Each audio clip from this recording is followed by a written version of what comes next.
Welcome to my channel. Today I will be talking about some quotes from Fight Club. The things you own end up owning you, Tyler Durden. It's only after we've lost everything that we're free to do anything, Tyler Durden. Stop trying to control everything and just let go, Tyler Durden. Without pain, without suffering, we would have nothing.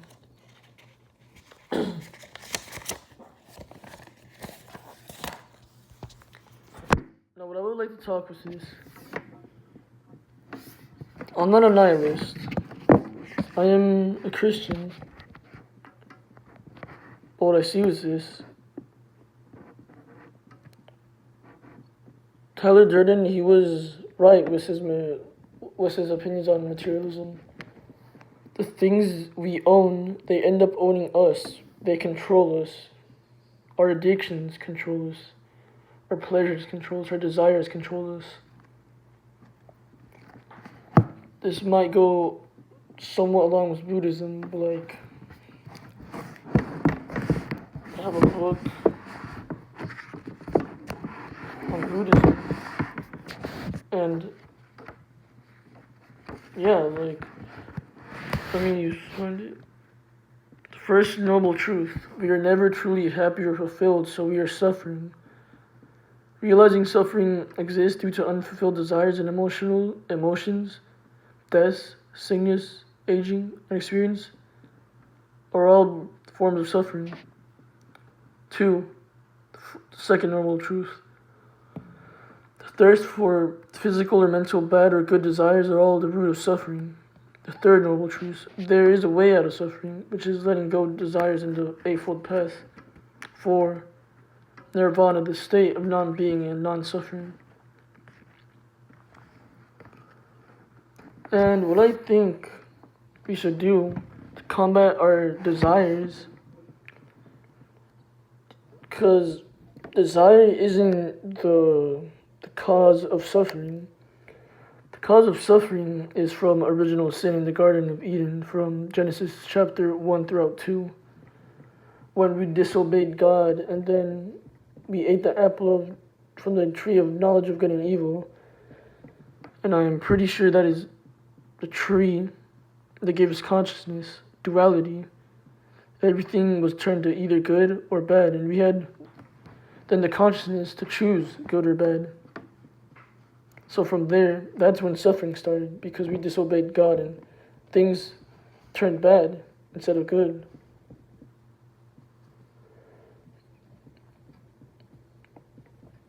But back to the video. What we're doing right now, what most people are doing right now is suffering. They don't know it, but they're suffering. These desires of materialism, these desires of masturbation, sex, wives, wealth, ornamentation of your body, these things, they won't last. They're not forever.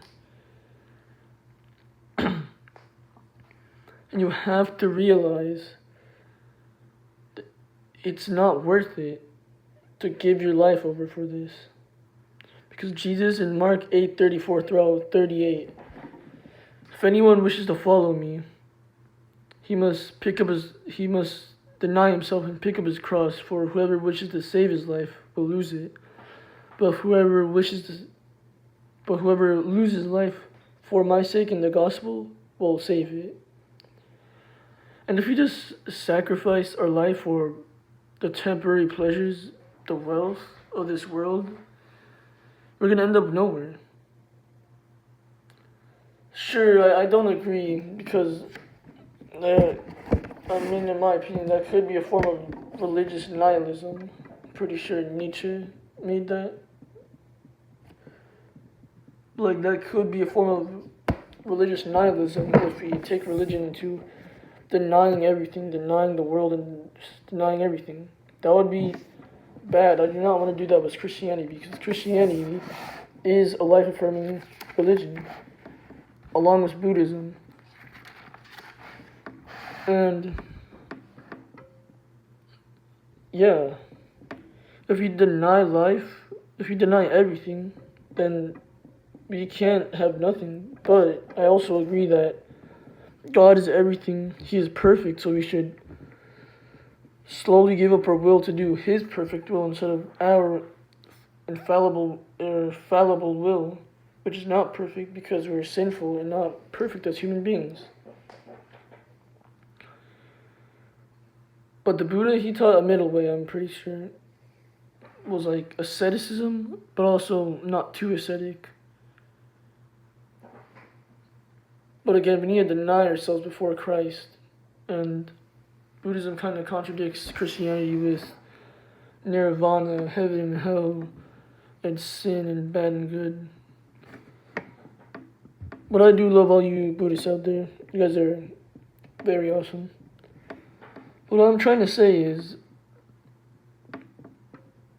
if you want to be a life-affirming individual, we need to not give up our desires, all of it, because some of our desires are good, like, helping people, helping your country, helping yourself, doing something for the world, as in philosophy, science, I don't know.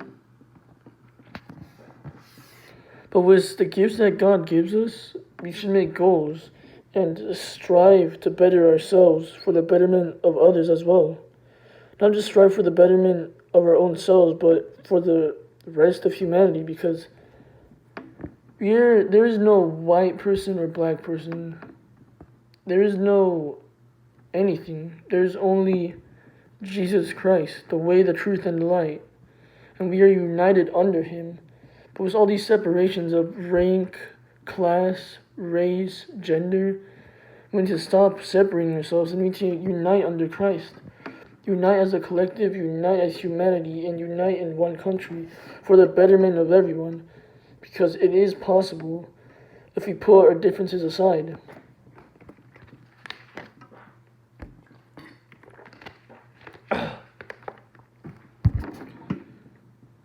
But again, the ranks are needed because there needs to be hierarchy in our world, such as good and bad,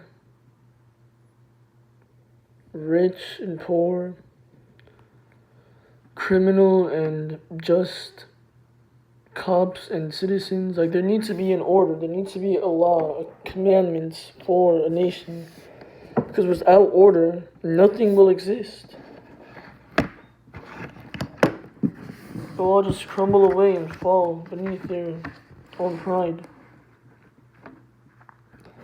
And it's only after we lost everything that we're free to do anything. Because from the things owning us, once we get out of the materialism and we either how Tyler Durden, he burnt down the narrator's apartment,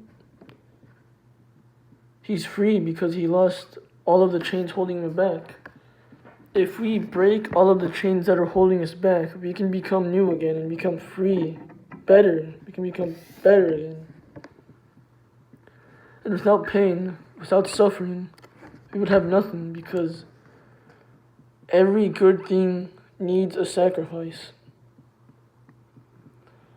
Say if you want wealth, a wife, goals, anything, you're going to need to put sacrifice into it. You're going to have to abandon your old selves. So you're going to need to talk to a girl and have a relationship with them. To get wealth, you're going to need to do business, studying, communicating. And with your goals, you're just going to have to study on it, practice, fail, try again, fail, until you win. Because failing, like, you fall, that's not failing. That is making progress. If you have not failed on anything, then you're not learning. Failure is the key to learn.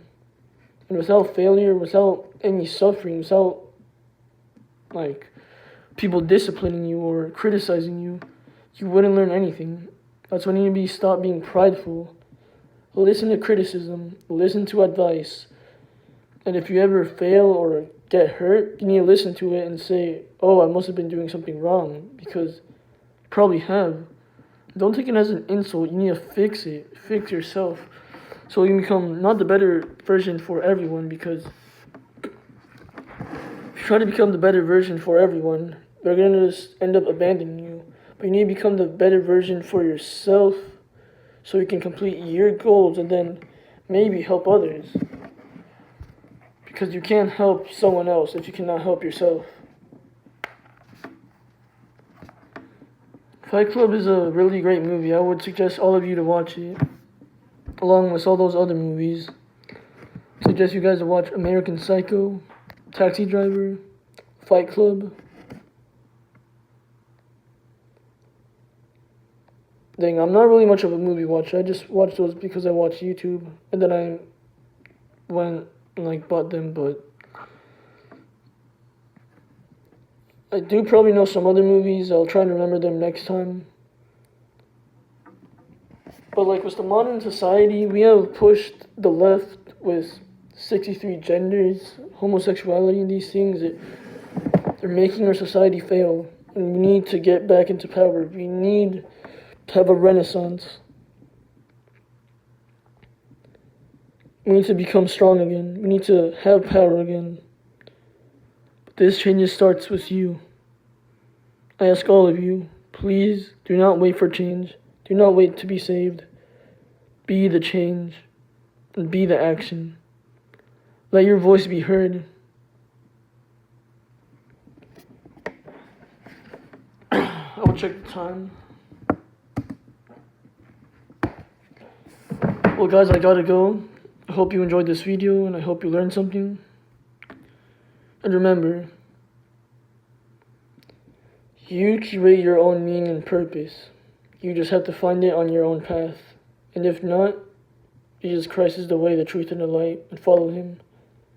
If you're going to make a purpose, make it according to His will. Thank you all for listening. God bless you all. I will be praying for you. And thank you for watching this video.